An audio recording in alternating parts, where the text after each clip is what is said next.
¿Cómo le va, Florencia? Buen día. Buen día, Ariel, buen día, equipo, ¿cómo están todos? Bien, bien. Buen lunes. Bueno, igualmente, gracias.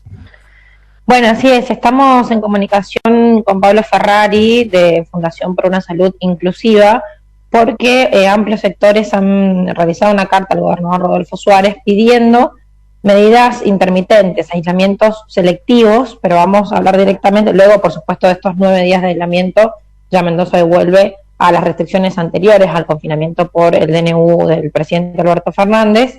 Vamos a preguntarle directamente a Pablo Ferrari, quien está en comunicación con nosotros, de qué trata esta carta, por qué han tenido que recurrir a este tipo de pedido, aparte es una carta firmada por muchas organizaciones, y cuáles son las recomendaciones que hacen. Buen día, Pablo, ¿cómo estás? ¿Qué tal? Muy buenos días, Florencia, y al resto del equipo. Bueno, bienvenido, Pablo. Buen día.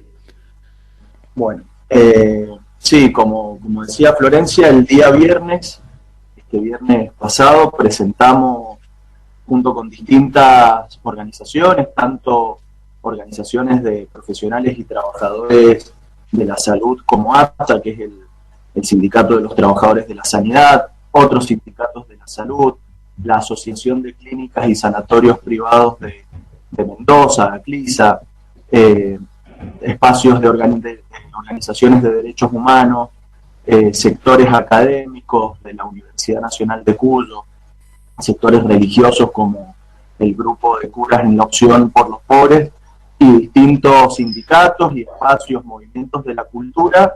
Presentamos justamente una carta abierta al gobernador de la provincia, Rodolfo Suárez, que titulamos "No se puede naturalizar la muerte", en la que le pedimos que tome las medidas adecuadas, que sea responsable con la población de nuestra provincia para resguardar la salud y la vida, porque entendemos que después de haber transitado esta última semana, que sin dudas ha sido la semana más compleja en términos de números, de casos, en lo que va a nivel provincial de esta pandemia del coronavirus, con más de 6.500 casos confirmados durante la semana pasada, 202 personas fallecidas en una semana, y habiendo llegado ya en el mes de mayo a 755 fallecidos, habiendo superado en estos 5 meses todos los fallecidos del 2020, y con un sistema sanitario por sexta semana consecutiva por encima del 90%,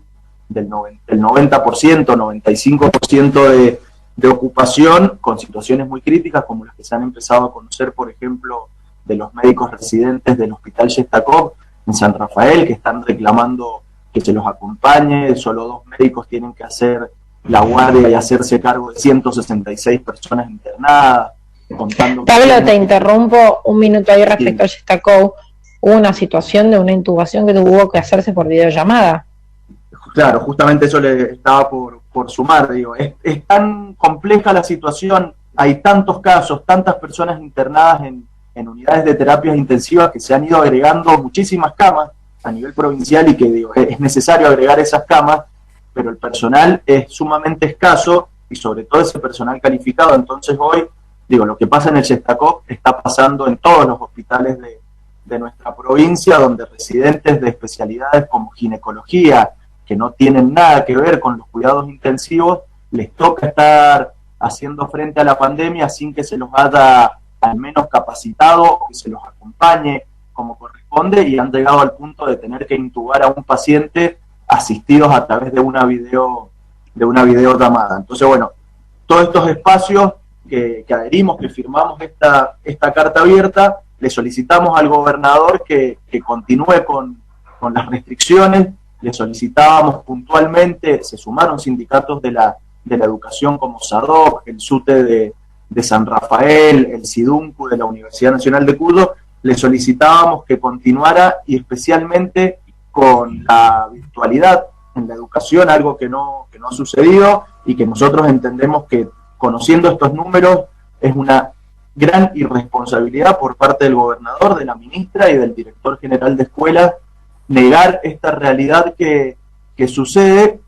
Y también reconocemos algunos hechos o avances positivos del gobierno, y los ponemos en nuestra carta, donde les manifestamos que necesitamos estas medidas para poder ganarle tiempo al virus con la vacunación en una provincia que que si bien, por ejemplo, no se termina de vacunar a los trabajadores de la salud, a los menores de 30 todavía no se los ha vacunado, aquellos que no trabajan en el Estado, pero ya se anunció o se abrió la posibilidad de que los mayores de 18 años la población general, ¿no? Mayores de 18 años con distintas enfermedades de base ya van a empezar a ser vacunados con esta cantidad de vacunas que han empezado a llegar de forma masiva a nuestro país en los últimos días. Entonces planteamos que es una irresponsabilidad y un riesgo innecesario acelerar estas aperturas cuando estamos empezando o terminando ya de vacunar al grueso de la población de riesgo. Entonces, bueno, dentro de lo que solicitamos con todas estas organizaciones,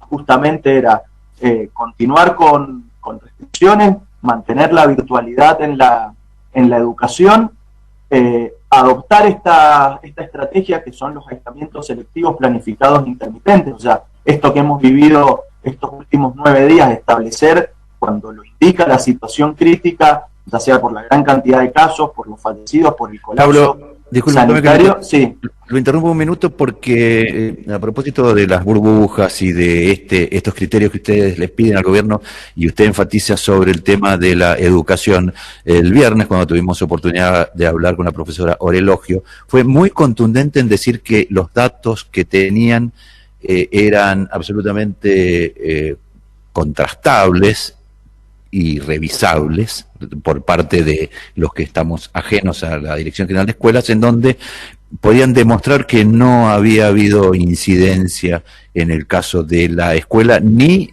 nosotros trabajábamos a propósito de este trabajo que hizo el CONICET, en donde lo que indicaban era que no era exactamente la escuela, el lugar físico, la escuela, el lugar de contagio, sino la aglomeración de los papás y las mamás en las puertas, el transporte público, ese tipo de cosas.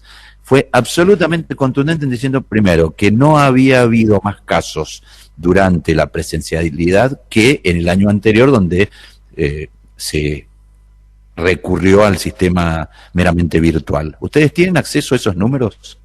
No, bueno, por empezar sería muy bueno que la DGE abra sus datos, los haga públicos y los distintos sectores, espacios de la salud, del sanitarismo también lo podamos analizar. La realidad es que hay ya a estos días muchísimos estudios a nivel nacional y publicaciones en distintas revistas científicas que ponen en evidencia cómo la presencialidad, y nosotros lo venimos insistiendo con esto también desde hace prácticamente un mes y medio, no es solamente el aula, sino es todo lo que genera el moverse para ir a la escuela. Y fue sí, por eso el transporte público, las aglomeraciones. Exacto, fue muy notorio la semana, estos últimos días, sobre todo miércoles, jueves y viernes, porque los otros días fueron feriados, fueron no laborales, pero cómo el transporte público se vio totalmente descomprimido, y ahí es donde tenemos el gran inconveniente, y esa movilidad que genera la presencialidad, que pone a circular prácticamente a más de 600.000 personas en nuestra provincia, entre niños que viajan con sus madres y padres, los docentes. ¿Esas 600.000 personas, Pablo, es a pesar de la burbuja o no? Para hacer esta distinción. Sabemos que, por ejemplo, tienen una semana sí, una semana no, en general, la mayoría de los colegios, porque las aulas no tienen las dimensiones como para que esté el distanciamiento requerido. Sí, esa por lo cual se disminuye de manera notoria la cantidad de asistencia. Eso exacto. No quiere decir que se elimine ni que en el transporte público de pasajeros se reduzca de manera igual la cantidad de pasajeros, ¿no?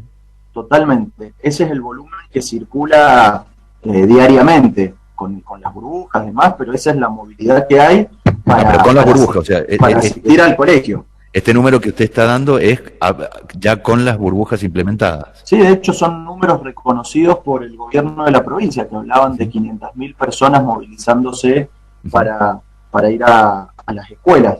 Entonces, justamente lo que insistíamos era mantener la virtualidad en la educación y establecer estos aislamientos planificados, y también se solicitó una búsqueda activa de casos, o sea, testeos, presencia en el territorio para hacer esa búsqueda activa y poder aislar en el momento oportuno. Y algo que también creo que es necesario aclarar por recientes declaraciones de la ministra, si no me equivoco, el día sábado, decía que, porque se ha observado distintos sectores, hemos puesto nuestra mirada en que la provincia hace prácticamente 2 meses que solo informa por los casos confirmados por laboratorio y ha dejado de comunicar, de informar los casos que se diagnostican por nexo clínico epidemiológico, o sea, por ser nexo, contacto estrecho de alguien que tiene el virus, que se confirmó y que además convive y presenta síntomas, entonces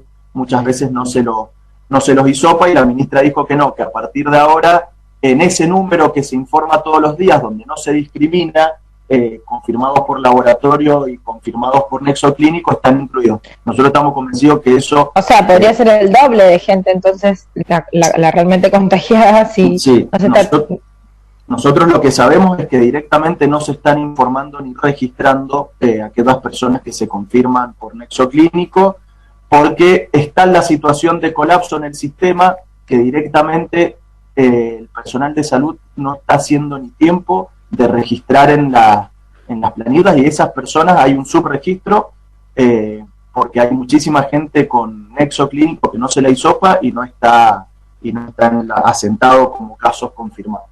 Pablo, para concluir, porque se nos acaba el tiempo, vemos en el monitor que nos otorga el Ministerio de Salud de la Nación, que en Mendoza, por ejemplo, hoy figuran 651.000 dosis entregadas a la provincia, pero hay suministradas 500.000, o sea, 150.000 dosis que no se han dado. Cuando nosotros preguntamos si el ritmo de vacunación era el correcto, nos dijeron que sí. ¿Cuál es la opinión de ustedes al respecto? No, nosotros entendemos que en el último tiempo la provincia ha acelerado su ritmo de vacunación y se demuestra en estos nuevos sectores, grupos etarios que empiezan a incorporarse. Si bien se podría acelerar un poco más, bueno, este fin de semana un dato positivo fue que se siguió vacunando. Seguramente también esa gran diferencia que hay hoy es por las dosis que se han recibido ahora a fines de la semana pasada y ojalá esta semana se siga con un ritmo acelerado de vacunación para que lo antes posible esté cubierta la mayor población de nuestra provincia, en un momento que están llegando muchísimas dosis de vacunas a nuestro país que se distribuyen de forma equitativa en base a la cantidad de población de cada provincia, lo cual hoy algunos argumentos de sectores de que no se podía seguir vacunando porque faltaban dosis, que nunca faltaron, creo que hoy es totalmente imposible, o sería de una gran irresponsabilidad y sería mentir si algún sector quiere salir a decir que no se puede seguir vacunando porque no hay vacunas en nuestro país, en nuestra provincia, porque hoy la verdad que hay muchísimas vacunas y en esta semana siguen llegando nuevas dosis. Y lo que pasa es que cuando nosotros vemos que son 650.000, no sé cuántas serán en la primera y la segunda, pero es 500.000 es más del 25% de la población de Mendoza. Exactamente. Pablo, muchas gracias. No, bueno, muchísimas gracias a ustedes y ojalá el gobernador de la provincia y la ministra, que son los responsables de la estrategia sanitaria y de cuidarnos a las mendocinas y mendocinos, entiendan que lo que están haciendo es de una gran irresponsabilidad y estén a tiempo de cuidarnos. Muchas gracias, Florencia.